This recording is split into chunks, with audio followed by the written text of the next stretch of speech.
Hello, welcome back to my channel. My name is Addie and today we are going to be doing my spring TBR, and at the end I am going to be doing like a spring TBR like journal spread. I know some of you guys are interested in my journaling stuff, so I thought I would just include that there at the end. We're going to start off with the main event, which is the TBR. And I'm not notorious for sticking to my TBRs, so we'll see how this one goes. Also, not all these books are like all springy, but they're the ones that I'm like in the mood for, and I'm trying to do like kind of a well-rounded TBR for this spring. So I'm going to start with the books that I like already own, but there are some books that are gonna like be coming out, so I'll finish up with talking about those books. The first book on spring TBR is one that I'm actually reading, and it's In the Company of Witches.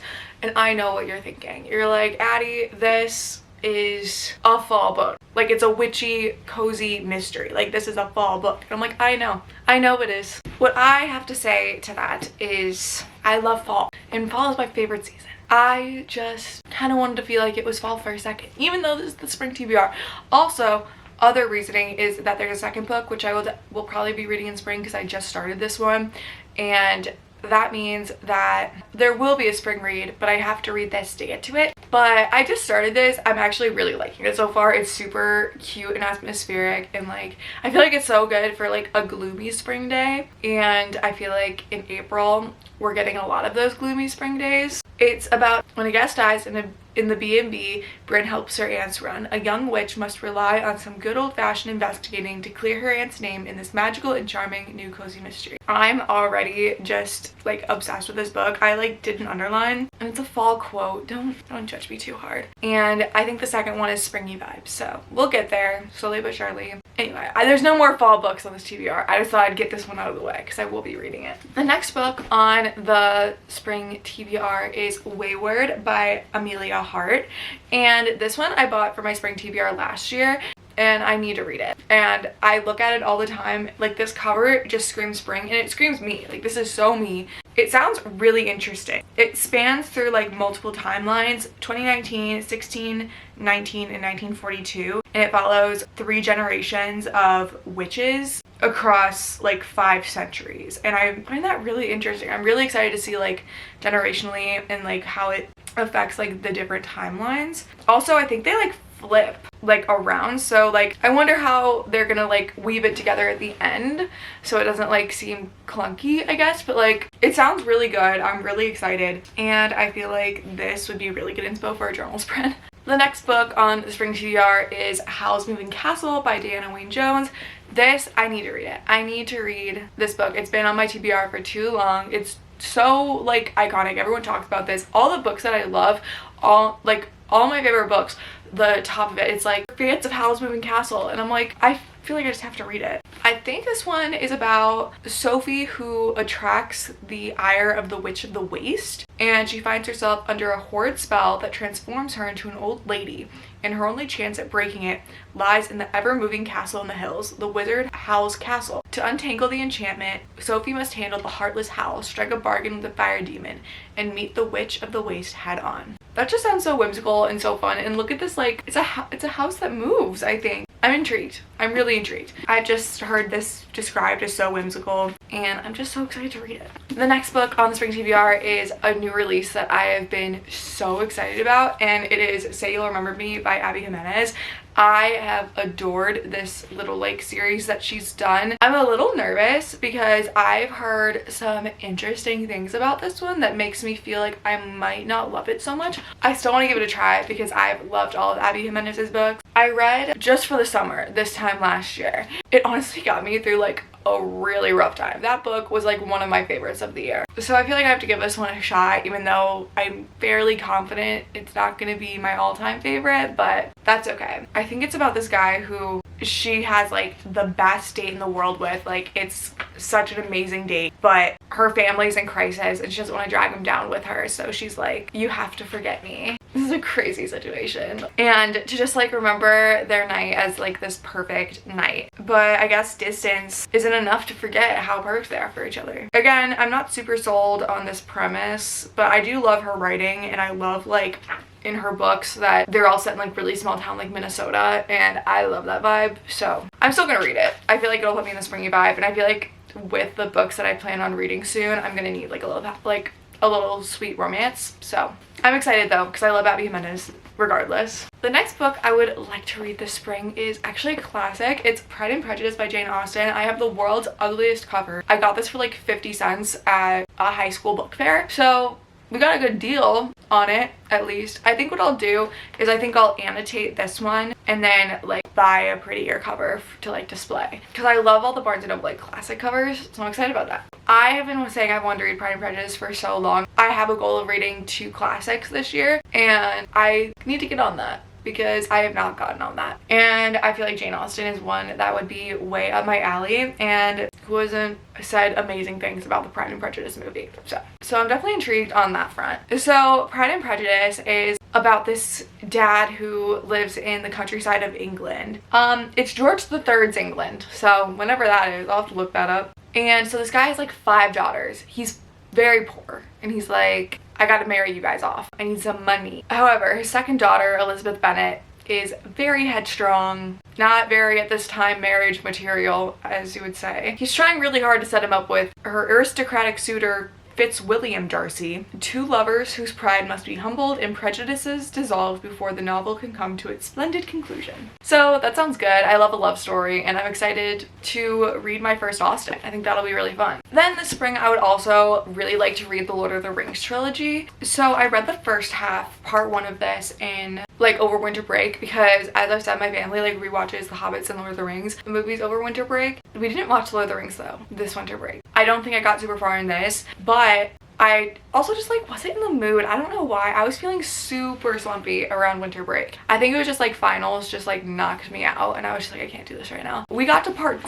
2, and so it's a good place to start up again. I really would like to continue reading this in the spring, and I feel like too, I know I watched this around winter break, but the books are very springy, and I'm like, why? I don't know how this tradition came to be to watch them in winter, because they are very springy, but maybe since they are springy, the books will hit a little different. So it's basically about this like one ring that's like all powerful and connected to this like all powerful evil being, but this Dark Lord, he lost his all powerful ring. So this ring has been going through like person to person and kind of like corrupting person to person. So after like many ages, Frodo, who's a hobbit, gets it from his uncle Bilbo, because it fell into Bilbo's hands during The Hobbit. Now Frodo is faced with the task to destroy this ring, because if you destroy the ring, you destroy like the Dark Lord. They're like very like, they're symbiotic like that. Frodo must leave his home in the Shire, which is a very sleepy small village, and go destroy this ring. And I love this story. It's the book I'm really enjoying so far. I just think I just wasn't in the mood for it, and I just couldn't get myself to finish it, but I am really excited to finish this very soon. And the last book that I own that's on my spring TBR is The Will of Minnie by James Allington. This is not very springy. I know that this is not a very springy read, but I did want to add like a high fantasy in here because I love myself a high fantasy. So I just added this one in because I just got this last week, and I've heard really, really amazing things, like nothing but great things about it. I don't know why. Like, you know, sometimes like a book is just like calling your name on your shelf. Like, that's this one for me right now. I think it's basically about this guy who goes to this very elite academy, and I love myself in elite academy. That's not a secret to anyone. Those are some of my favorite books of all time. So he's kind of playing along in this elite academy. He's like, once he graduates, I will join the rest of society. Like, I'll be a good little citizen. The society has what they call will, and the rich of the rich, I think, get like your will gets leached out of you, and your will, which is like your strength, your focus, your drive, gets transferred to like the rich, like top of the food chain people in society, which is like a really interesting concept, and I'm interested to see like this magic system. And he's like, yeah, I'll do it, but like not really. He's there because he wants to like find answers at this academy, to solve a murder, to search for an ancient weapon, to uncover secrets that may tear the Republic apart. It says, I will never ever cede my will to the empire that executed my family. I'm really interested to like see like an undercover situation, and the will thing sounds really interesting. I'm really excited to see how that works. It is intimidating. The font is really small and it's like 600 pages, but I do like how it has like a directory in the back, so I'm not too intimidated because I could like reference it. I always feel better. I like that they do that in Brandon Sanderson books do that too. So Will the Mini is the beast of spring for me. Okay, let's talk about unreleased books. There's only a few. There's 3. So the first one is obviously Great Big Beautiful Life by Emily Henry. Emily Henry is one of my favorite authors of all time. By far my favorite romance author. It's not even a competition. There's no one that comes close to her for me for romance. This one comes out April 22nd, so we have a little bit. She said this one has a little bit more of like a deeper tone to it, which I'm excited to see her explore because I really liked Happy Place where she kind of explored those deeper themes and stuff a little bit too. This one I think is about 2 writers that compete for the chance to tell the larger-than-life story of a woman with more than a couple of plot twists up her sleeve in this dazzling and sweeping new novel. What makes me so excited about this is, for those of you who don't know, she said that she got her inspiration for like this house, for this like a whole story from The Great American Dynasty, which is a song on Taylor Swift's Folklore. That is one of my favorite songs. I love folklore. I love Taylor Swift, let's be real. But I'm so excited to see how this inspiration has come, because like the song kind of follows this huge mansion. Like the story, Taylor Swift owns this house in Rhode Island called Holiday House, and the woman who owned it before her was just this super eccentric woman, and she kind of tells her story through it. Recommend this song greatly. So it sounds like this story is going to be about like a house like that and telling the story of like a woman like that, and I'm so excited.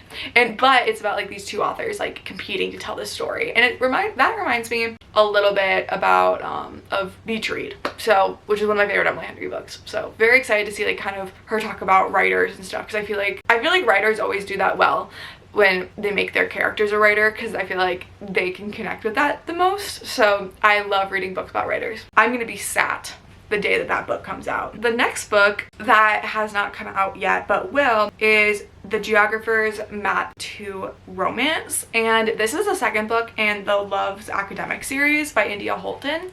And I read this book in a vlog about a month ago, and I read the first one and I really enjoyed it. I rated it like a 4.25 star. It's just so like whimsical and like goofy, and like it reminds me a lot of, for fans of like Emily Wilde and Veronica Speedwell, which are 2 of my favorite series. But I like this because these are romance books, so they lean very heavily on the romance, but we also still have elements, like they still are scholars, which is another one of my favorite things to read about. There's also some like fantastical elements in it, which are so much fun. The last one was ornithologists, so they studied birds, and I think these ones are geographers, and it's also historical. It's a historical romance, so I love historical romances. And I'm pretty sure this is like a marriage of convenience trope, which is a great trope. So very excited to see how I feel about this one. This one comes out April 8th, which is tomorrow. So hopefully we'll be getting to this one very soon. That's another one on the TBR. Really love this author. And then the last book on the TBR is Overgrowth by Mira Grant. And this one isn't published until May 6th, so we've got a little bit for that one. But for those of you who have been around my channel for a minute, know that I read Into the Drowning Deep by her for Summerween last year, and it was a 5-star read. I absolutely loved it. She kind of writes horror, but it's like fantastical horror. I don't know how to describe it, but like last time it was like killer mermaids, but it was about like people who like studied these mermaids, and it was just so good. I don't know how to describe it in a way that like will make sense, but it was so good. So her new book, which I know is going to be spooky, and I'm very excited to have a spooky book on here, but I'm pretty sure this is about like, I think this is like an alien invasion, like apocalypse, which I'm really excited to see what she did, because if she does it in any way that she like made the Killer Mermaids, I'm gonna love it. And what I like about her books too with the Killer Mermaids was she explained it in a way where it's like, oh, like this could never happen. Like at the end of it, I was like, damn, like she had a lot of scientific reasoning behind it. I don't know if it was true, but it was there, and I was convinced. I'm like, yeah, there's killer mermaids in the sea. There's no way. They're there, and I'm never hopping in the ocean again. So I'm wondering if she'll like explain like this alien invasion is like a thing that's like inevitable, and I'm just so excited. Yeah, it's an alien signal from the stars being broadcast to the world. Humanity is finally starting to realize that it's already been warned, and it may be too late. This one might be one of the most I'm excited for. It sounds so good. So this is a spring TBR. I'm really excited to get to all of these books on this list. I hope you guys enjoyed the TBR, and let me know if you have any of these on your TBR, or hopefully gave you some ideas on what you could be reading this spring. Now I am going to hop right into the journaling.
So this ended up being the journal spread. I really love how it turned out. Ton of inspo as always from Katie is reading. Shout out to her. But I was gonna do all my books on the TBR on it, like on the pictures, but honestly I didn't like the look. It looked a little clunky with all of them on, so I just did like my highest priority books. I also used a Whole Foods bag for this, so loved the upcycling going on. And I got to use some of my spring stickers, which I was very excited about. So this is the spread. And also the end of today's video. Thank you guys so much for watching. I hope you guys enjoyed. I really love doing the seasonal videos, so let me know what you guys think and if I should continue them. Thank you guys as always so much for watching and watching my channel. If you like my videos, please like, comment, and subscribe, and follow my other socials down below. Thank you guys again as always, and I hope you guys have such a fabulous week, and I will see you guys next time. Bye.